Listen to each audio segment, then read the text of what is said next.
Yop, et salut tout le monde, bienvenue dans cette nouvelle vidéo. Donc on va parler guide d'achat, conseils, donc surtout les points noirs du Patrol, modèle Y61. Donc plus particulièrement la rouille et quelques petits détails qu'il faut faire attention. Voilà, qui peuvent aussi vite revenir cher. N'hésitez pas à vous abonner à la chaîne, un petit like et à laisser un petit commentaire, savoir si ça vous a plu. Voilà, allez, tout d'abord, c'est parti.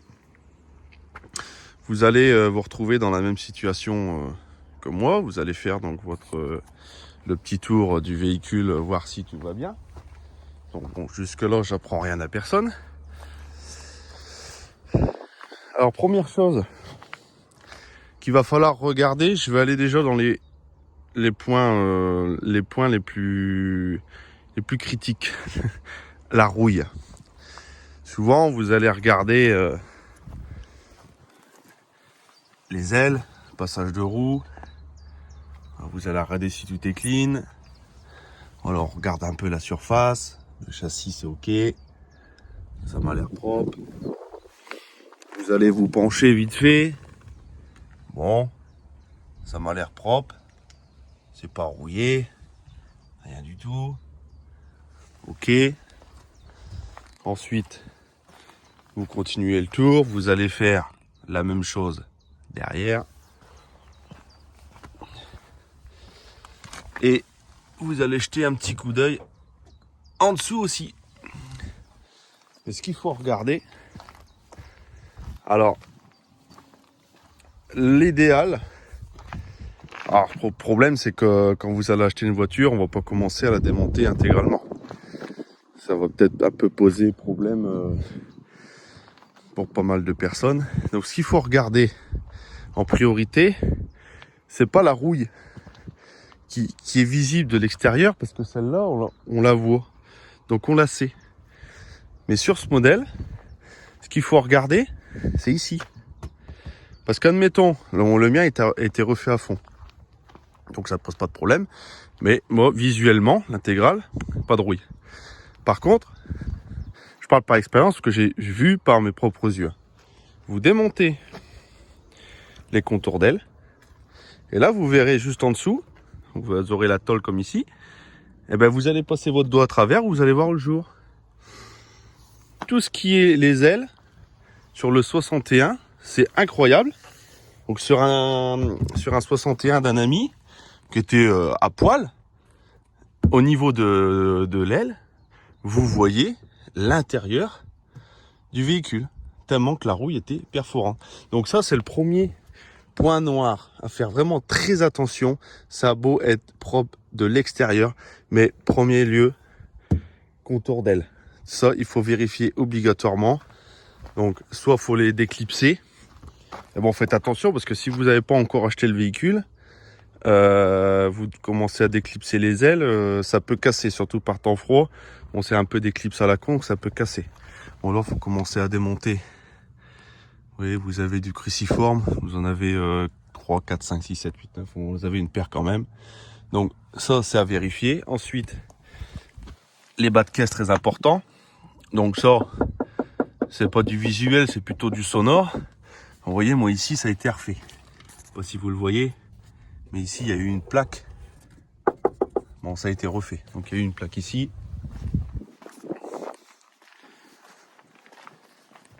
Mais bon, bien évidemment, pareil de l'autre côté. Donc ça, c'est le gros point noir de ce véhicule. C'est la rouille. Et ensuite, pour bien faire, le plancher. Bon, bien sûr, c'est fermé. Le plancher, vous essayez de démonter donc la petite baguette ici, soulever la moquette pour voir un peu si le plancher il est pas rouillé. Enfin, surtout perforé. Voilà. Donc pour la rouille un peu cachée, je pense qu'on a fait le tour. Après, vous ouvrez la baie moteur, vous voyez au niveau du châssis, vous verrez visuellement à l'œil, vous le voyez.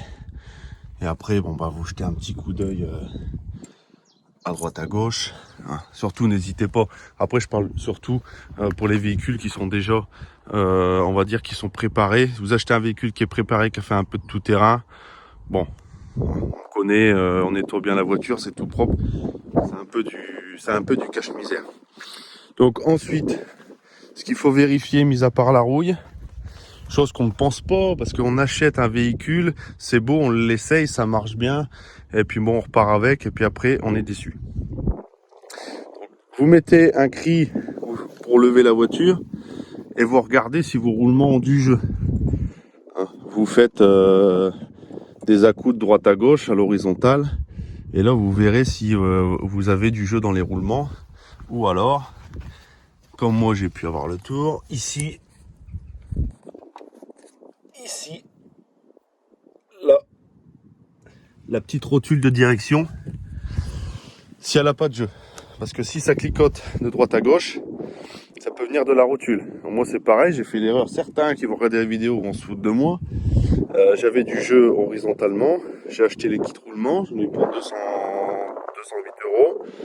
€. Et au final, c'était pas les roulements, c'était la rotule de direction qui claquait. Donc vous avez ça. Ensuite, on passe sous le véhicule. Vous regardez si vous avez du jeu à la barre panhard, si les sillons blocs sont bons. Donc ici, celle-ci. Voilà, ce cylindre bloc, si jamais il est foutu, vous vous faites aider. Mettons le vendeur, il monte dans le véhicule, il donne des à-coups de droite à gauche. Et là, si jamais ça bouge, il y a un cylindre bloc de mort. Qui dit le cylindre bloc de barre panhard qui est mort, vous allez prendre le véhicule, vous allez faire votre essai routier, votre volant, il va faire ça dans tous les sens. Donc ça à vérifier. Ensuite, les joints de pivot. Vous voyez ici, vous avez un joint. Donc vous avez votre sphère qui est ici. Et vous avez un joint tout autour qui fait l'étanchéité. Donc ça pareil, si ça fuit, vous avez une petite fuite juste en dessous de la sphère. Et vous voyez qu'il y a peut-être du petit goutte à goutte au niveau de votre pneu. Et ça c'est pareil, c'est un joint à changer. Donc ça c'est un certain coût et il faut savoir le faire. C'est pas non plus extrêmement compliqué, mais il faut savoir le faire. Donc là bien sûr des deux côtés. Ensuite, vous regardez bien, c'est à votre arbre de transmission. Donc l'arbre de transmission qui se trouve ici, vous avez votre pont, votre arbre de transmission, vous voyez s'il a du jeu. Vous le bougez de droite à gauche dans tous les sens, vous voyez s'il a du jeu. Et surtout si vous n'avez pas une fuite au niveau du raccord entre le pont et l'arbre de transmission. Le pont il est là, il est ici. Vous avez votre arbre de transmission ici. Là, vous avez ici, il y a un joint, on appelle ça le joint de nez de pont. Donc ça, si ça fuit, c'est que le joint a changé. Et si jamais l'arbre de transmission il bouge dans tous les sens, eh ben, il va falloir acheter le kit de réparation. On va falloir le changer. Et ça, c'est ultra galère à faire. Enfin, si on s'y connaît pas, si on n'a pas le matériel nécessaire, c'est ultra galère à faire. Donc, démonter l'arbre de transmission, c'est pas un problème. Par contre, déjà rien que pour enlever l'écrou de 24 ou de 26, je ne sais plus, l'écrou pour démonter donc le nez de pont, il est serré à 1 Nm de couple très élevé, et bon courage. Vous pouvez regarder des petites vidéos, les mecs qui démontent les nez de pont, ils mettent 2 grandes barres, des rallonges, et toute leur force ça vient pas. Voilà, donc ça, c'est pareil. Et c'est un signe aussi que ça n'a pas été entretenu et que ça a été martyrisé. Donc c'est bon pour l'avant, mais c'est bon pour l'arrière également. Donc ensuite, je me mets dans la peau d'un acheteur, hein, comme si j'étais à votre place. Donc je continue, je fais le tour, hein, parce que bon, je suis pas, j'ai pas non plus la science infuse, donc je réfléchis en même temps. Mais bon, pour moi, c'est déjà le principal à regarder. Bon, bien sûr, les disques, les plaquettes de frein, mais bon, ça c'est comme tout véhicule. Regardez bien aussi, c'est vos marchepieds. Hein. Parce que c'est pareil, les supports de marchepied, regardez. Vous voyez la terre, je l'ai nettoyé, hein, regardez la terre. Voilà. Et le support de marchepied, il est ici.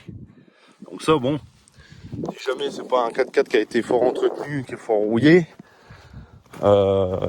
mettez pas trop de poids. Hein, parce qu'un de ces jours, ça passera à travers. Donc à vérifier. Après, bon, malheureusement, le propriétaire n'y fera rien. Mais bon, c'est peut-être un argument pour faire peut-être baisser le tarif. Voilà. Après, vérifiez surtout également lors de votre essai, c'est que les vitesses ils sautent pas. Hein. Donc si la vitesse elle saute, je voudrais montrer les caches ici et dedans il y a un joint, il y a le soufflet et des fois c'est le soufflet qui fait que le levier il revient en neutre et ça j'ai eu le tour. Ensuite sinon ça sera la petite bague en téflon, faut démonter, vous démontez tout, vous démontez le soufflet. Là vous allez avoir un carré avec 4 vis, vous le faites sauter et là il y a une petite bague en téflon, parfois elle est cassée, ça peut venir de ça, après si ça commence à être des synchros de boîte etc. Je suis pas expert là-dedans, mais bon, on va dire, pour quelqu'un de lambda, c'est la merde. Voilà. On va passer mes moteurs.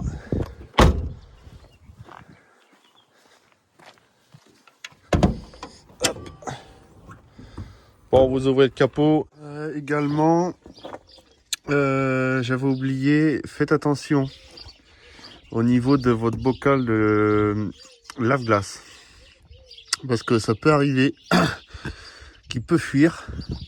Et après ça coule sans vous le voyez. Ça peut couler le long de votre caisse. Et ça rouille. Et aussi, très important, c'est au niveau de votre radiateur. Donc là ça se passe en dessous. Hop. Ah. Vous voyez, vous avez votre radiateur. Donc là c'est le pare-choc avant. Là c'est la petite tôle. Vous voyez ici. Vous voyez les supports, les deux gros cils en bloc là. Les deux supports ici et ici. Et bien juste devant. Juste au-dessus. Alors je saurais pas dire le nom, mais vous vérifiez bien à ce niveau-là. Hein. Ce qui est proche du radiateur. Tout ça, juste au-dessus, et même cette partie-là. Hein. La partie là, ici, et au-dessus qu'on voit là-bas, là. Vous voyez qu'on voit ici. Tout le long. Après, vous étiez, c'est un état général. Mais faites attention. Parce que ici, ça peut être bouffé. Mais quand je dis bouffé, jusqu'à l'os. Hein. Il faudrait démonter ça. Partie métallique et le pare-choc avant. Et vous verrez. C'est incroyable. Il faudrait que je retrouve une photo que j'ai vue sur Facebook, sur un groupe. C'est incroyable la rouille qui se met là-dedans. Enfin voilà, c'est affolant. Donc surtout, toute la partie ici. Hein. Même ça. Hein. Juste là au-dessus. Vous voyez, ça c'est souple. Au pire des cas, le démonter. Vous avez 1, 2, 3, vous avez 4 vis à enlever. Au pire avec celle-là. 1, 2, 3, 4. Là, vous démontez et vous regardez. Donc, c'est au niveau de votre radiateur. Donc, juste devant, toutes les parties métalliques. Faites attention à ce niveau-là. Parce que tout peut être propre. Mais juste ici, ça peut être bouffé. Mais à l'os, dû certainement à des fuites du radiateur. Parce que c'est vraiment spécifique à cet endroit-là. Vous n'en aurez pas, mettons, plus sur les extérieurs. Mais toute cette partie-là, bien faire attention. Hop. On va dire, enfin voilà, tout ce qui est la partie noire, d'ici à ici. Voilà. Surtout, vérifiez, vous ouvrez le bouchon de remplissage d'huile, vous jetez un coup d'œil s'il n'y a pas de liquide suspect, etc. Niveau de liquide de frein, refroidissement. Il y en a 2. Pardon. Vous ouvrez, alors celui-là il doit être au max. Et celui-ci, il doit déborder. Enfin, il doit déborder. Il n'y a pas de niveau.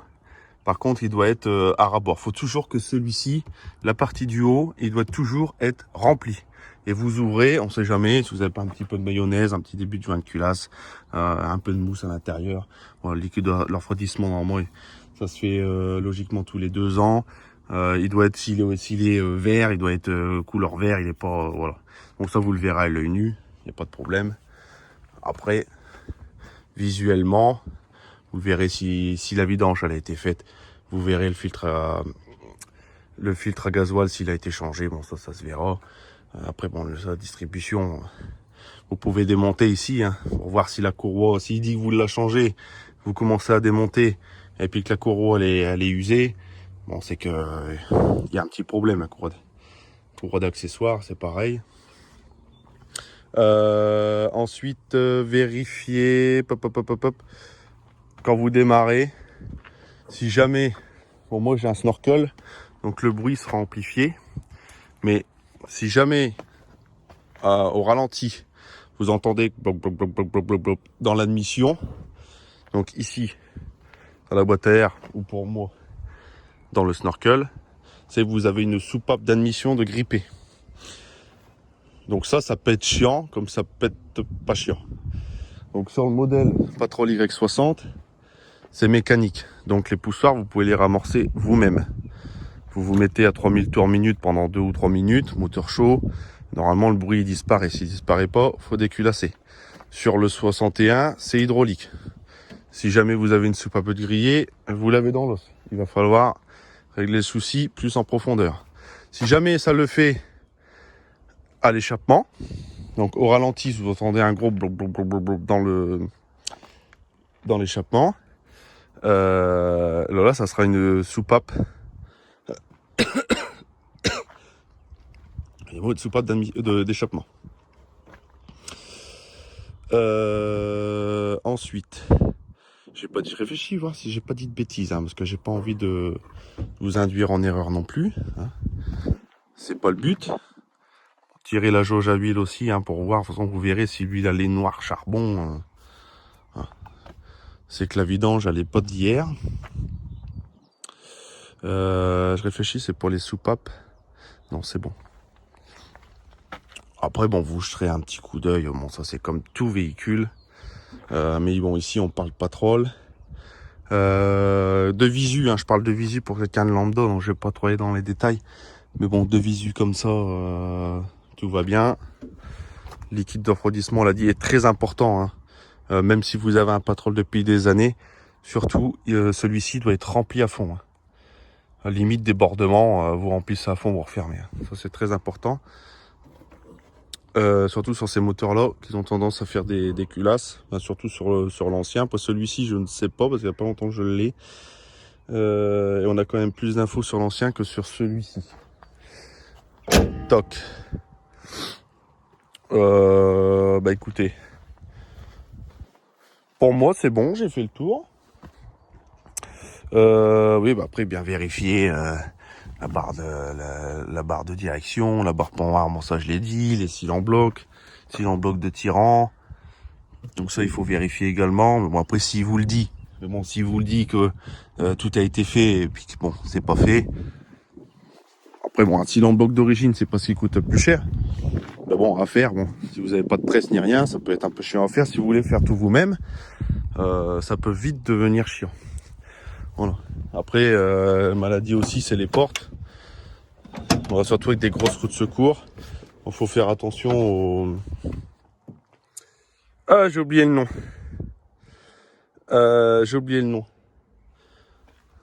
Ah, bon, vous le savez. J'ai oublié le nom. C'est un truc tout con.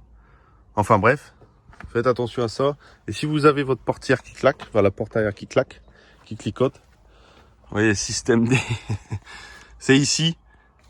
Voilà, j'ai mis un petit... il va falloir que je mette du ruban adhésif parce que je peux pas l'enfoncer plus que ça. Parce qu'il y a un petit jeu, si vous voulez, quand il est à l'intérieur, donc ça clicote. Ça, c'est très énervant.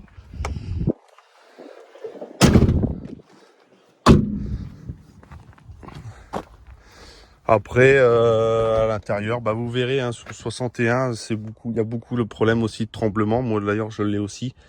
Donc, soit c'est la panhard, ça j'ai dit tout à l'heure. La rotule de direction comme moi. roulement de pivot, roulement de roue. Et après, par contre, si vous avez des grosses savates comme moi, si ça le fait vraiment très très légèrement, bon après c'est l'équilibrage. Hein. Bon, pour équilibrer ça, faut trouver la bonne personne et surtout lui mettre des billes comme dans les pneus de camion. Pas mettre de plomb parce que vous allez plomber. Le mec il va vous plomber toute votre jante. Au final, le résultat sera pas non plus fou. Vous voyez, comme là j'ai des plombs ici, ici, ici, plus plein ici. Bon, c'est pas très esthétique. Donc les petites billes de poids lourd pour équilibrer les pneus si vous avez un souci de tremblement, roulement de pivot, roulement de roue, barre de direction, la rotule à changer ou la barre point A. Voilà. Bon, en tout cas, je pense que j'ai fait le tour. Vous êtes au courant surtout des gros points noirs pour la rouille. Après, bon, faut jeter dans tous les coins, hein, mais dans les ailes... Ah oui, c'est pareil, ça j'avais oublié. Parce que la merde, elle se met... Ouais, moi, j'ai retiré les bavettes. Toute la merde, ici, elle part là-dedans. Mettons, même avec les bavettes, hein, ça part ici, là, ça part là-dedans. Vous voyez, donc ici, c'est pas très grave, parce que bon, c'est du plastique. Mais là, ici, c'est de la tôle. Donc, ça va se colmater. Hein, celui qui ne démonte jamais, ça se colmate pendant des années. La terre, elle reste là-dedans. Alors, je sais pas si je peux... Voilà, elle reste ici. Et après, bah, vous vous retrouvez avec une caisse qui est complètement rouillée. Donc, c'est valable ici. C'est valable pour ici aussi. Parce que la merde, elle se met là à l'intérieur. D'ailleurs, j'en ai encore. J'en ai encore. Vous voyez, pourtant, je l'ai nettoyé. J'ai bien insisté au Karcher. Hein. Donc, elle se met là-dedans également. À l'avant, c'est pareil ici. Là, vous démontez ici, vous voulez les petits clips. 1, 2, 3. Voilà, vous démontez le plastique ici. Et vous verrez, ici, ça va bien être à l'intérieur, ça va bien être colmaté de terre. Et ça, c'est pareil, au fil des ans, bah, ça va vous bouffer ici au niveau du bas de caisse, là derrière. Et à l'avant, c'est pareil, regardez. Ici, là, il y a encore plein de terre. Bon, après, là, en dessous, c'est pas grave parce que bon, c'est le pare-choc, donc c'est du plastique, donc c'est pas gênant. Et puis bon, bien sûr, donc pour le mieux, c'est une fois par an, lui faire un gros nettoyage, contour d'aile, tous les plastiques, l'intérieur des passages de roues, tout démonter et bien tout refaire au propre. Un bon anti-rouille, pareil, corps creux, hein, intérieur châssis aussi également. C'est bon, c'est beau hein, de traiter l'extérieur, mais il faut aussi traiter l'intérieur. Et comme le châssis du Patrol, c'est un gruyère, des trous, il y en a partout. Vous mettez ça en bombe là-dedans, vous aspergez. Et puis voilà. Écoutez, je crois que c'est tout. Bon, le mien, c'est normal, il est propre parce qu'il a été refait. Hein, sinon, il n'était pas dans cet état-là. Hein. Parce qu'en général, un Patrol d'origine, donc entre 20 ans et plus, qui n'a jamais été retouché, vous aurez forcément un petit point de rouille quelque part. Voilà. Bah écoutez, si vous avez des questions, n'hésitez pas, la barre des commentaires. Elle est faite pour, je réponds à tout le monde, très rapidement. Et si je connais pas la réponse, je vous redirigerai vers quelqu'un qui saura, un groupe Facebook ou alors je demanderai à quelqu'un un peu plus expert, pour pas dire de bêtises non plus. Et la réponse, dans tous les cas, vous allez l'avoir. Voilà. Je vous remercie bien d'avoir regardé cette vidéo. N'hésitez pas à vous abonner, à partager et à laisser un like si ça vous a plu. Et je vous dis à la prochaine dans une autre vidéo. Ciao!